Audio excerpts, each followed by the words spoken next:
Good evening, everyone. It's a beautiful day. We thank God for another wonderful time.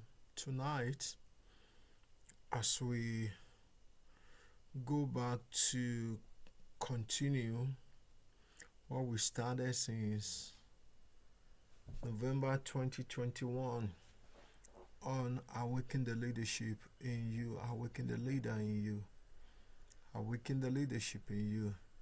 You can call it any of those two. It's nothing but just getting to grip with what is already on the inside of you that God had put in there before you ever showed up on earth at all. So today the whole program is geared towards mental empowerment, how to empower you to play your game well on the earth, because you've got something to deliver, and how to deliver what God has given you for your generation, because your generation waits for you to be able to manifest what you are carrying, because what you are carrying is not for yourself. You are given an errand, you are sent on an errand to manifest what you were sent with. So what this empowerment does is it closely follows after spiritual empowerment, is mental empowerment really. And our drive in Kingdom Arena is about, our drive is empowerment, empowering you, enriching you, enabling you and equipping you to play your role well. And in the process, all what that basically means is not about building you up. And so 1, 2, 3, 4, 5 and so forth. As you build them all, become a great nation, but with the intention, with the kingdom focus, so that they are God's kingdom minded, they are God's kingdom oriented, that their focus is about the kingdom of God. And you know, the kingdom of God is not the kingdom of drinks, it's not the kingdom of drinking, but it's of power, it's of righteousness, and it's of joy, peace in the Holy Ghost. In other words, that you may experience all these characteristics of the kingdom of God on earth. So what we have decided to then do with the Awaken the Leadership in You is to be summarizing books, not reviewing books, because we are not critics, we are learners, we are students. Critics are those who review books, and but we are not in any position to review books, but summarizing it so that we can have our brain anchored on the key elements and the key cogent points of each book that we summarize.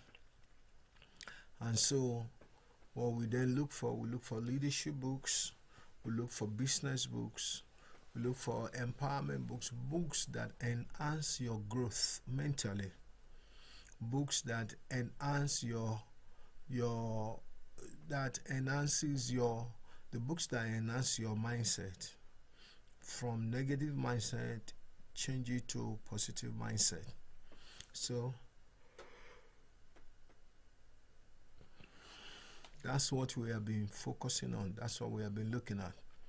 And so last November we started with Robert Kiyosaki's book called Cashflow Quadrant. And so tonight, I believe 2 weeks ago, Pastor Abiola gave us a summary of the book again.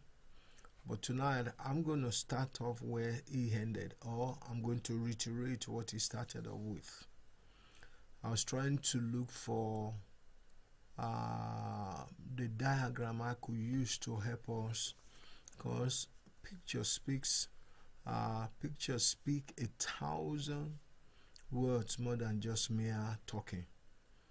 Mere looking at a picture conveys so many words that you could not even put into so many thoughts that you cannot even put into words.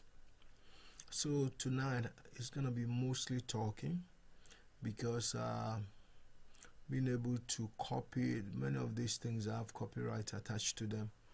So, but for Cashflow Quadrant basically is all about understanding 4 ways that money is made. Money is something that every one of us is interested in. Either is interested in getting it or interested in spending it. But you can't spend it until you have gotten it. So there are great ideas around money. And most times what majority of all lacks is the fact that we don't know how to make it, how to get it, and we don't know how to manage it, and therefore we don't know how to multiply it. But there are scientific methods, there are ways. Understanding money, part of what it entails is for you to understand. When you understand money, part of what it does is you then know how to make it. You know how to you also know how to manage it, and how to multiply it. It is absolutely important that we get to know this. Unfortunately, a lot of us have no clue. We go through over 20 years of schooling from kindergarten to the university level, and they don't teach us what is most important, what your life revolves around. They don't teach you on the science of getting rich, the science of making money, the science of producing money. And it's nothing but the creation of values. But I'm not going to preempt myself tonight. I'm not going to go ahead of myself. But however, I'm going to talk about the book, because that's what we are focusing on. It is the book that is the issue here. The book is what we are looking at. And we need to understand that book and get the main idea. And the main idea is that there are 4 ways by which income can be generated. We have the first one as an employee, that is, you get a job. The second one is you can be self-employed, that is, you start your own job, you start your own business, or how do we call it? You are self-employed, that is, you employ yourself. So, and the next on the quadrant is just a box. It's like a box. If you draw a square, yes, good. If you draw a square and then you divide the square into 4, that's quadrants. That's 4 quadrants. Each one of them is called a quadrant, that is one part of 4. So those 4 parts becomes the whole box. So because it's 4 parts, that's why it's called quadrant. So you have first quadrant, you have second quadrant, you have the lower quadrant, and then you have the left quadrant. So if you move clockwise, you could say you are moving from quadrant 1, 2, 3, 4. However, this quadrant you move from 1, 2, 3, 4. You move anti-clockwise, and then you move diagonally, then you move downward. That is what this one is about. When we talk about quadrant, we're talking about 4 boxes within one square. And those 4 boxes, if you take away the line of demarcation in them, it becomes one square back. So The first quadrant is the quadrant for employee, for employment. The second quadrant, which is directly below the first quadrant, is what we call self-employed. And the third quadrant, which is just adjacent to the first quadrant on the right side, is what is called business ownership quadrant. And the last quadrant is the one directly under business ownership quadrant, which is called investors quadrant.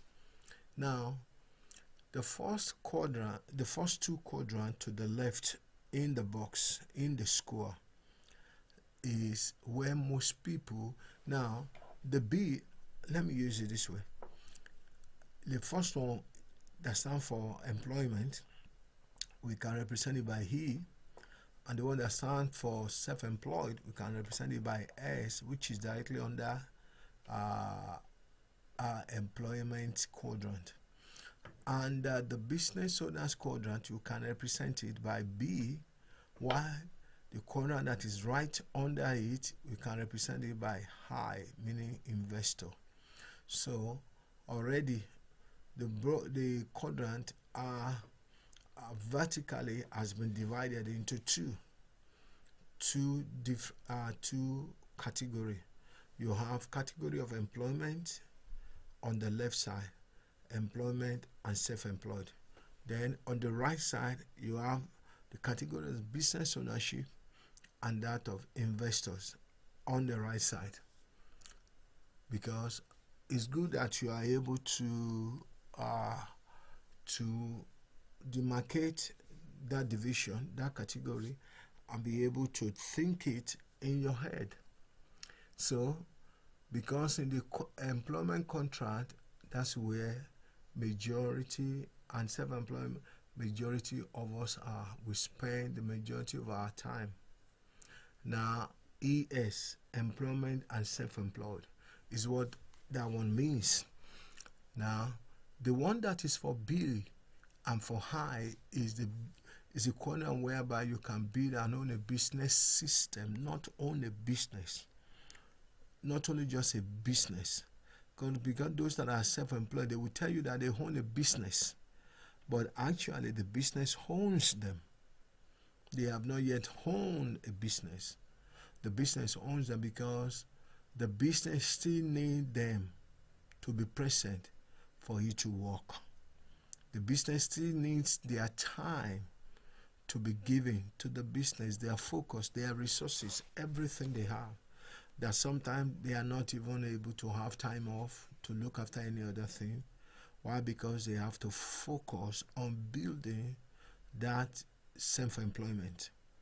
And if they don't build that self-employment, then what that means is that they can't get anything. They can't even pay themselves.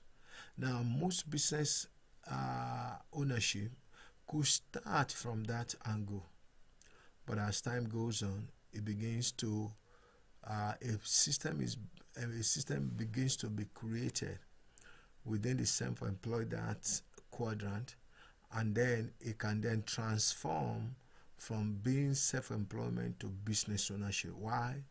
Structures have now been put in place, system is now in place to help the business to run without the presence of the one who started it. When the business is able to stand on its own without the person who started it, because there is a structure in place, that and individuals are now employed to maintain the structure, to run the structure, that's when a man becomes a business owner. Why? Because there is a system in place now, and there are other people working to maintain that system.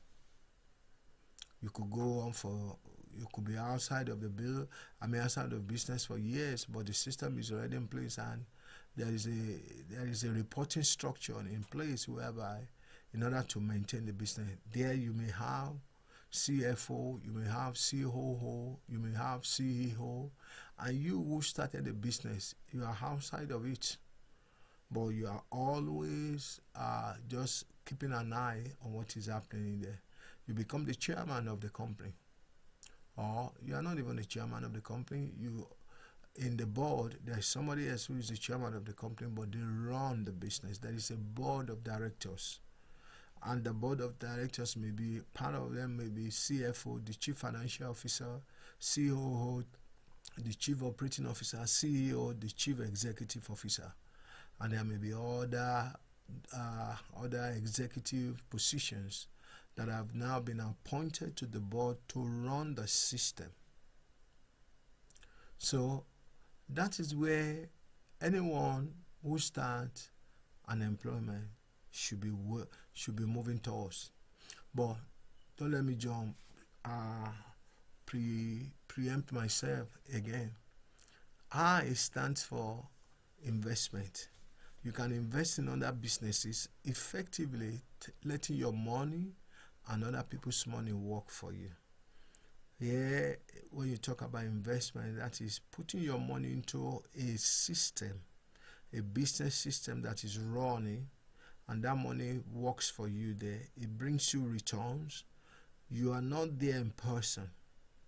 Part of that investment could be buying shares in a company, or being right there, or yes, options and all that in a company. But there are those who manage that money, which you have invested in the company, and all you are ever interested is how much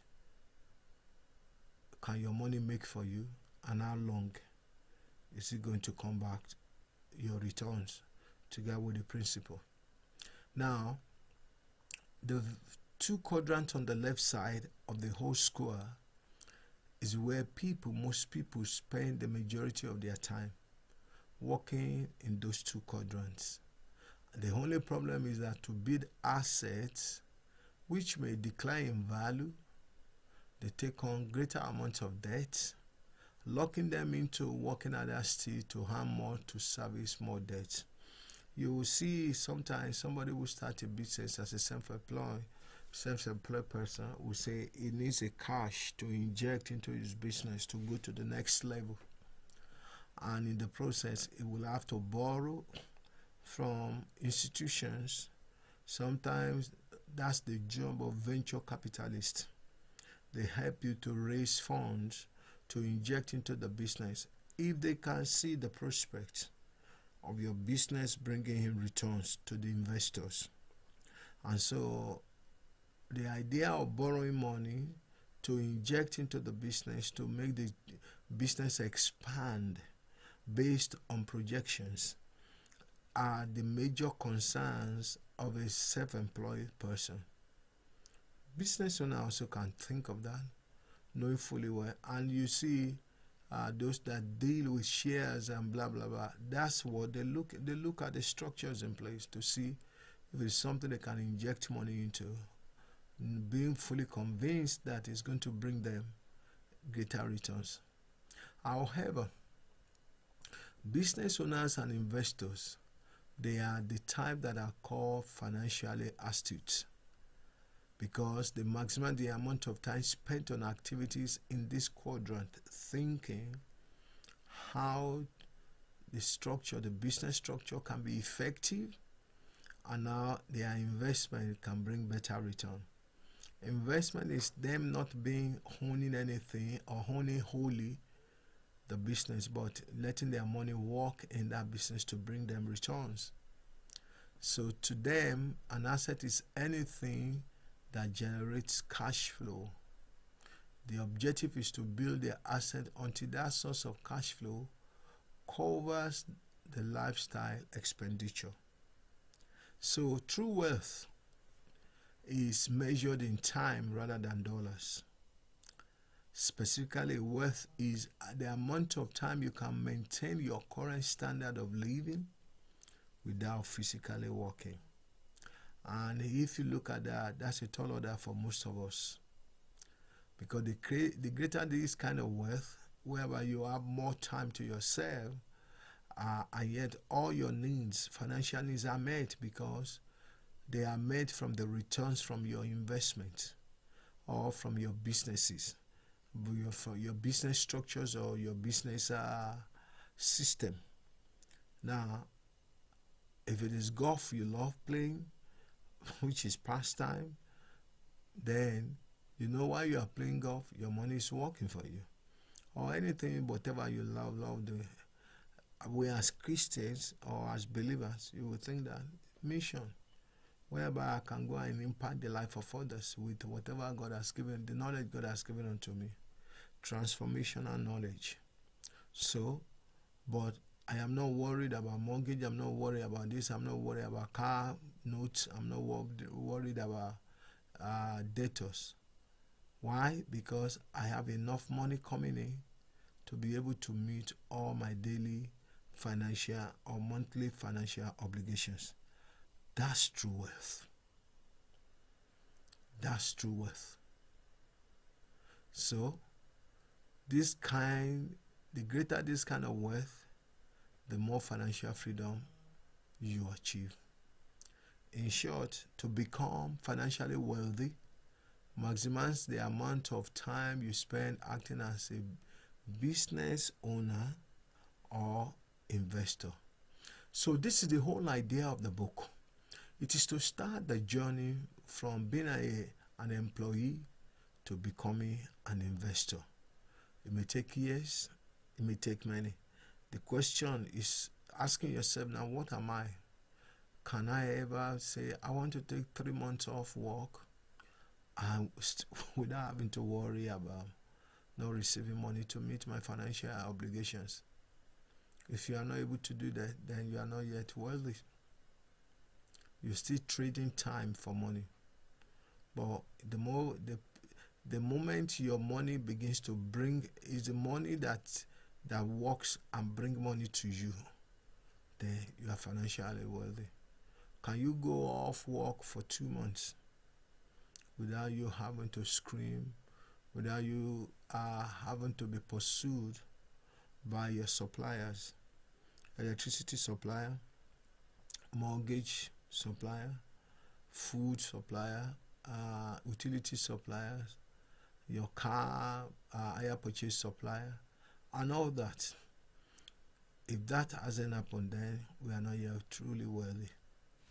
So let me go further down to explain some of these concepts in a better light again. But this is the whole essence of the book. I will encourage you. You can always get the book from Amazon.com. Okay. Section 1, which I've looked at the main idea briefly, is the central objective of the whole cash flow quadrant. By now you know what we're talking about. We're talking about a quadrant. That is not something extraordinary, but it's just a language to say something is divided into 4, and one part of it is called a quadrant. In another one, if it is in terms of money, they call it a quarter. Yes, like American has quarters. I'm not sure whether they still have it now. Quarter of a penny instead of half a penny. They have quarter of a penny. So, however, if it is in a diagram, it will be called a quadrant. So, a person cannot, and section 1 of the book that we are summarizing, Cash Flow Quadrant by Robert Kiyosaki. A person cannot achieve financial freedom on the left side of the quadrant, that is the side of employee and self-employment, the side of employment and self-employment. Only on the right side, that is, only on the business owner side and the investor side. That is where a person can achieve financial freedom. Therefore, the advice from the book is that you have to have a long-term financial strategy to become a business owner and ultimately an investor. A business owner and ultimately an investor. I like to play Monopoly because, especially the Monopoly here and now, the electronic version of Monopoly. I even prefer the electronic version of Monopoly than the physical one, whereby you have the board on the table and you roll a dice. The reason I like the electronic version of it, which I am praying by God's grace, many of our youth, by the time our church, goes back to full-fledged, and even in Africa, is to teach the children on how to play the monopoly. Because part of what monopoly teaches you, it teaches you business sense. It causes you to begin to become financially aware on how can you make more money through creation of assets. Now, monopoly here and now that I play, when I've been reading and been tired, blah blah, I like to just switch it on. Yeah, you can get it. You can get it online actually. You can get it online. You can buy it from Amazon.com. There are different stores where you can get it online. You can subscribe. I bought mine almost about 15 years ago. And the good thing about it is that there are different levels in which you can play. You can start from the basic level to intermediate level, and then there is another level. But the one I like to face is a tycoon, playing with the tycoon, because the tycoon, wow, it's really, really tough. Now, the moment you get a gist of it, you will discover that there is nothing. Part of what you begin to understand that there is nothing wrong in borrowing, if only you are going to invest it. Knowing fully well that the investment, that the money you are borrowing is going to bring, the investment you are putting into is going to bring the return that will pay for the money you have borrowed, and you still have the asset. You still have the asset. And the idea of being able to buy the same colors, playing against the mind of the computer that wants to collect all the colors, the same colors, because the moment he can collect all the colors of a location, then the computer has the right to start building. And if he builds, you're in soup. So the race is to make sure you acquire as many colors as possible, or you block the computer, the tycoon, from getting all the 3 colors of particular location. And the rent you are getting from only certain land colors is part of it. So that increases your cash flow. Now, that's the kind of life in which, you see, that can be translated to real life situations in which you look at yourself that, yes, you're working, you are earning annual income regularly, but you are not buying any asset with the income that you have. All what you are doing is that you are getting to different other people who have bought assets. In this case, with the land, and you are paying rent all your life. And you begin to wonder, you haven't got anything that is increasing in value or from which you are taking rent from others. Monopoly teaches you to begin to think, what asset have I got that can increase in values with time, and that can also bring me rent when people land or when people stop on my land? Is there anything that is giving me money regularly without me necessarily having to be there in person working for it? That's the position an asset takes in your life. Asset is there apart from you objectively, to be there, that when anybody uses your asset, by landing there, they can rent it. It brings you money. A little here, a little there. That's what cash flow is about. So if there is nothing bringing you money at the moment, now cash flow quadrant makes you to want you to think, how can I become an owner of an asset? Business is an asset. If you start it all and you build it up and create a structure within it, a system within it that is devoid of your presence, but you can get somebody else to be managing it, and you're paying them from the profit from the business, then you have an asset. If not, you haven't got. So how could you work, therefore, for 30, 40 years, and at the end of the year, at the end of your 40 years, 30 years, you haven't got anything to show that you have an asset? All what you have concentrated on is getting salary and saving the salary. But the truth of the matter is that the whole intention of saving is not for you to be admiring that money in the account, but to be able to invest that money when the opportunity comes. Because when the opportunity for investment comes and you are now scoring about, you are now running about to look for money to invest, it's already too late.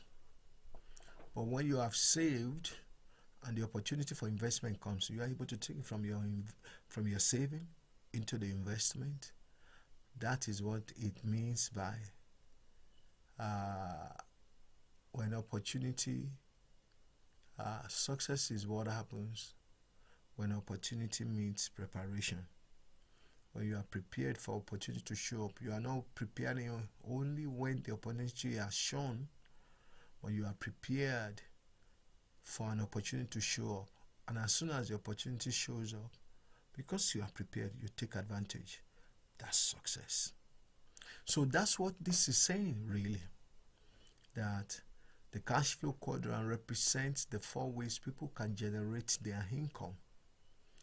No quadrant is necessarily better than any other. They each have their good points and bad. Like in the employment one, if you don't have an employment, how would you have money to be able to save? How would you have salary to be able to save part of it? Because saving part of it, assigning a percentage of your earning. If you're a child of God, I haven't given him 10% that belongs to him. As part of what he says, listen, bring you the tithe and the offering to my storehouse, and you give that one. With that, he's able to do what he needs to do on the earth through your participation in his agenda. So, truly, no quadrant is better than the other because they all have their good points and they all have their bad points. But the world appears very different according to which quadrant you are currently in. If you are in the employment quadrant, your world is the world of I don't have enough, I don't make enough. If you are in the world of self-employment, your world is that, oh, there is not much time. I haven't got enough time. I haven't got enough time. If you are in the world of business owner, the thing is that I'm not making enough money. Oh, I need to make more. What can we diversify this business to create more businesses and then have more bottom line returning to us, that is profit coming back to us? If you are in the world of investment, the question you will be asking is that what investment can give me better returns on my investment? ROI, better ROI. And for how long? How quickly can I be able to withdraw my principal? For how long will I have return? Now, most businesses don't give you return forever, but you make it while the sun shines before you can say you want to diversify. So, in the employment quadrant, these people have a job, whether they are janitors or presidents of companies. They are focused on security, pay, benefit, and certainty. You see, that's where a lot of people are, particularly a lot of women. The idea of job security is more important than money to employ people. Oh, I can't afford to lose my job. I have to be. No. My job needs to be secured. Why? Because job security to them is an assurance that something at least will be coming into their hands on a regular basis. And so that's the characteristics of those who are on the E quadrant. And those that are on the S quadrant, these are the do-it-yourself, self-employed people who own their jobs. Now, I want you to note something about this. They own their jobs. but in reality their jobs own them. They like to get paid for what they do and not what someone else dictates they can earn. They can fix their own salary because it's their business anyway, as long as it does not jeopardize the cash flow of the business, as long as it does not they are not lavish in a way. If they are worked for it, they know how to keep it anyway. They take control and value independence over monetary rewards. Because people who are employed, they don't have control over their time. No, it is the employment that drives, that dictates their time. And the part of the detection of the time is how much they put in hours that will determine how much they bring back home as their paycheck. These people, self-employed people, however, focus on their charge out or commission rate. These are the professionals, small business owners, and commission sales people. As rarely, self-employed people rarely, if ever, hire any employees, but prefer being hands-on. I remember many years ago, 2018, 16 or 17 years ago, I used to subscribe to the messages of a guy called Jim Rohn. And he used to say that profit is better than wages.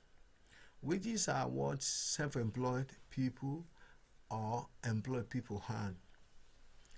Profit is what a business owner brings home. Even self-employed brings home. Remember, self-employed owns a business, but is actually owned by the business until a system is in place. Because if he hasn't yet set a system in place and he dies, that's the end of that business. So you see a scenario in the third world. You see people that are called the rich people, and they die, but the moment they die, their businesses die with them. All along, the business is built around their person and their personality. It is their person or personality that guarantees borrowing from the bank. Borrowing, and some of the borrowing they spend on lavish living. They spend on pleasure, projecting an image that they have enough or more than enough. But then as soon as they die, the bank comes in wanting to have their money back. And most of the monies that they have gotten from the bank are being attached to collateral, a collateral asset, whereby if anything happens to the person who has given the guarantee, then the collateral will be turned out or will be sold to recover the money that the person has borrowed. So you see a lot of them that in their lifetime, their praises are sung. The musicians, they blast their names, they sing praises of them, adulations and all that. But as soon as they die, the business collapse. The reason is that there wasn't any structure in place at all. Because if there was a structure in place, they couldn't be spending like a drunken sailor, no? Because there will be accountability. The structure balances itself out. Because what you bring in will determine what will come out. If you are not putting anything into the business, then nothing is going to come out. So, if they haven't got that structure in place and a system in place that makes the business to be able to run on its own with minimal supervision, then you discover that when they die, the man is not there anymore. And what happens? The business collapses. That's why we have not been able to see a lot of generational wealth being generated in the third world. What I mean by that is that you don't see a lot of businesses enduring for 50 years, 60 years, 100 years. Somebody will say, well, they couldn't because 100 years ago, what state was Africa? 100 years ago will be just 1921. How many people have businesses in there? How many people had businesses? Okay, let's even take in the last 50 years or in the last 60 years. Last 60 years will be from 1950, when there was a wave of independence across Africa. And many businesses were being set up. Why? Because independence had come now for people to own businesses and start something. But how many businesses started have endured till now, or have passed through the hands of one or two generations? We should be talking about 2 or 3 generations now. Have passed through the hand of 3 generations. You could count them in your fingers. Why? Because there is not a strategy for legacy. There is not a strategy for perpetuating the wealth. This is why your case must be different. You must be thinking beyond now, that what you are earning, what you are getting, how are you ploughing it to create an asset base that will live beyond you, that will be something that your children's children may inherit if Christ tarries. Because we have got to see things in light of eternity at the same time. But make the best use of the time you have on earth and think generations, not just yourself. So let's look at the big quadrant, the business owner quadrant, and see certain characteristics peculiar to those who are business owners. These are builders. They are business owners and builders because they build the system into the business. They are the opposite of self-employed. Business owners love to delegate and surround themselves with smart employees who do the work for them. A business owner's business person is thinking constantly in terms of finding the right people. Because the greatest asset anyone can have is people. People trustworthy. Somebody will put it from the spiritual perspective. Fat people, faithful people, available people, and teachable people. But yes, you can transpose that same thing to the business world, because the same values operate. If in the kingdom of God or in the church life, you look for stewards that are faithful, that are available, and that are teachable, the same thing applies in the business world. You see, God's systems operate and can be recontextualized anywhere, and it will work because they are built on solid principles. They are built on eternal principles. So when we talk about business people, love to find the right people that can handle different points of the system they are trying to create. Remember, they are builders. Another word you could use for them is that they are apostles. Business apostles. Because they are thinking beyond starting it. They are thinking of building a system to put in place. And the litmus test for a true business owner, they can be away from their business for a year or longer, and the business will be going stronger than ever. Business owners build wealth using other people's time. They pay for their time to build whatever they want to build. Lastly, the high quadrant. I will soon be finishing. The people that belong to the high quadrant, that is the investors quadrant. These are the people who put their money to work, making more money for them. I think this is the situation where we are right in our world right now. You see, the world has gone through a transition through different stages of financial, how do I put now, advancement. It has started from the agrarian age to the industrial age, from industrial age has gone to the technological age. Now, from the technological age is now transitioning to the information age. And the information age also is actually being built on the technological age. And there are great advancements. There are great inventions building on the technological age, to the point now whereby, as opposed to the industrial age, whereby the people that have wealth in the industrial age are people that own lands and own industries. They create factories. But not anymore. Not anymore now. What is the economy now is knowledge. But you can't have knowledge without information. So information abounds, and that's the reason why you could see the likes of Mark Zuckerberg, the owner of Facebook. You could see the like of Jeff Bezos, the owner of Amazon, and many others that trade, or even Apple, even Microsoft.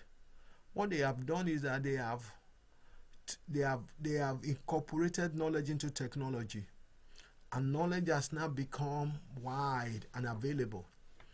But harnessing that knowledge, harnessing that information to knowledge, and making it applicable to meet people's needs and create a system of values, anybody can make money now. Even you. Anybody can make money. Now, even you can't even come up with a creative or innovative on how to do it. In fact, the new now is financial technology, fintech. How to create values of supply solution to the needs of people, and through that creating a convenience, a system of convenience for people to be able to get services delivered to them, and being able to take that money into your home pocket or into your business. And guess what? There's an explosion of it in our days today. But a lot of us still are not aware that things are changing. And things are changing, and they are changing fast. Where are you? What knowledge have you got? What information have you captured? Remember, the whole economy is built on the information age, and the economy is defined by knowledge. It's called knowledge economy. What knowledge have you got that you can trade for money? That is, you can put out there, supply, because you know people need it. Because money would always flow towards where solutions are preferred, where solutions are created to meet needs. That's where money flows. And most of the solutions that you will have today, they are packaged in information. So you don't only have entrepreneurs today, you have infopreneurs. People that are supplying information to create wealth. So investors invest in the fruits of other businesses, with returns being generated year in and year out, irrespective of how the investors spend their personal time. So you have people who have money to put into different investment strategies, provided that it's a credible one, provided that it's a trustworthy one, provided that they are not going to fold up. It creates a wealth base, unusual and untold. So investors build wealth using other people's money, because they invest and then in other people's businesses when they are trying to scale up, because every scale up creates advantage of investment for those who are outside of the business, to leverage to make money for themselves. So the key question investors ask is, how soon do I get my money back, and how much income will I then receive for the rest of my life by making these investments? This is quite interesting. Very, very interesting. So financial wealth and financial freedom are found only on the right side of the quadrant, B and I, the right side of the quadrant. I hope you have been able to paint the image that I'm talking about today. Since these terms are quite subjective, keep in mind that from a wealth builder's perspective, if you are trying to build wealth, because it has to building. Financial wealth is defined as the amount of time you can survive maintaining your current standard of living without physically working. So there is financial wealth and there is financial freedom. And financial freedom is achieved when your passive income, the amount of money you generate from your business or investments, exceeds your outgoings. I like that. Exceeds your outgoings and you have some left over. Once your income received from investment has passed that level, you are free to do whatever you like with your time. You can travel around the world. In other words, the recommended pattern for achieving financial freedom is from being unemployed, become a business owner, or from being self-employed, become a business owner, and from business owner, become an investor. So you can transit from being an employee to become a business owner, but the way most people do it is that they start from employee to become a self-employed, and from self-employed, if they are consistent, if they are smart, if they are sharp, they create a system and become a business owner. But ultimately, all these three in the quadrant, the aim is to become an investor where money works for you, because you put money where it can be working for you. So let's look at key thoughts as we are rounding up from our first section. We'll be here again next week looking at section 2. And the key thoughts from the book by Robert Kiyosaki, the first is that the reason most people struggle financially is because they take advice from people who are also mentally blind to money. Wow, that hurts. It's a classic tale of the blind leading the blind. Wow. And Jesus said in Luke 6:39, he said, how can the blind lead the blind? Would they not both fall into the ditch?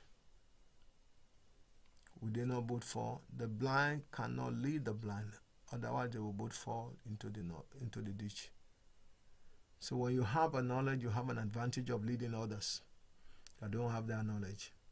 So if you want money to come to you, you must know how to take care of it. So that goes back to the beginning of this broadcast that I said,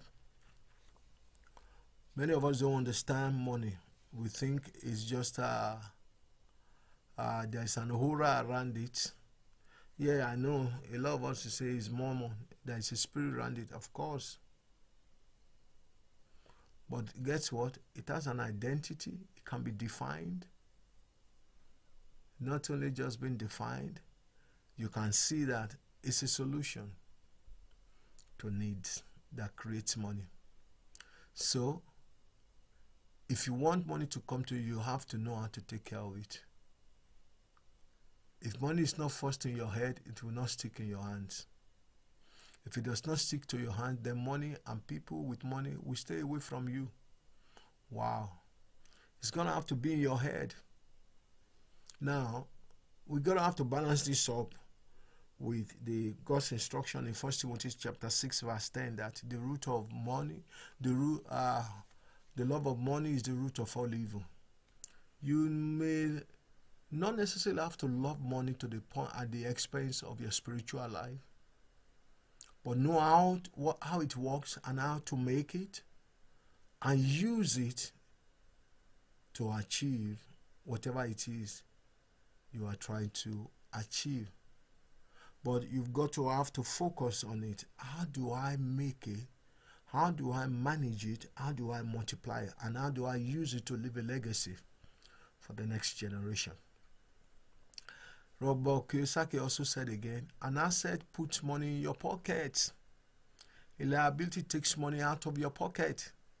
So most of our houses that we have now, that we think that I own the houses, the only thing we own on those houses is the equity on it. We don't own the houses because the bank owns the houses. But the equity on it is yours. And guess what? The equity can decrease or it can go up depending on the bank. And you know, the property market itself goes through a cycle. There are times when it goes down, there are times when it goes up. Depend on the factors of supply and demand. So a house, even with the mortgage paid off, only becomes an asset if it generates a positive cash flow. Good. Otherwise, it is still a liability because you'll be spending money to repair, to maintain.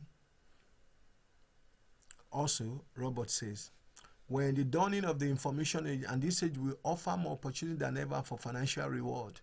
It will be individuals with the skills of the business owners and investors who will be able to identify and seize those opportunities. To be successful in the information age, a person will need information from all four quadrants. Unfortunately, our schools are still in the industrial age and still prepare students for only the left side of the quadrant. What is the left side of the quadrant? Employment and self-employed. That's the whole school system, educational system from kindergarten to the university level. And you will see most people that are creating business, they are street smart people who think beyond the confines of the education. And when those people think outside of the box of the educational system, they just drop that system and go and do whatever they need to do. The likes of Virgin creator, the Virgin record, the Virgin this, the Virgin that. What's his name now? Richard Branson. Lastly, the reward from the journey is not only the freedom that money buys, but the trust you gain in yourself. For they really are the same thing. My best advice to you is to prepare daily to be bigger than your smallness. In my opinion, the reason most people stop and turn back from their dreams is because the tiny person found inside each of us beats the person that is bigger. Oof, that hurts. That's eating below the belt. Next week, we're going to look at the Wealth Builders Toolkit. I've come to the end of today's broadcast, and I hope with what I've been sharing, you benefited something from it. I am Tunde Ogedengbe, the lead pastor of Kingdom Arena here in Luton, United Kingdom. Please come back to this. Go get the book, The Cashflow Quadrant. Listen to it. I mean, you can buy the audio book. You can buy the book. The good thing is that you need to know your learning strength. Is it auditory? Is it visual? Is it kinesthetic? Kinesthetic means having somebody by your side to take you through the steps. Talk to people who know more than you. Talk to people who are achieving what you are aiming to achieve. Thank you for joining me tonight. And I'll see you again next week. But at the same time, still looking into the cash flow quadrant. Meanwhile, join us during our service on Sunday here at Kingdom Arena, Luton, United Kingdom. Our service starts 11 and ends about 11 by 12:30. But for the steward, we are going through a training starting from 9:30 till 10:40. And the service starts 11. Be there, because this is a year of harvest for us, appointed harvest. And if you are going to have harvest, we must know how to prepare for the harvest. Thank you. God bless you. See you on Sunday.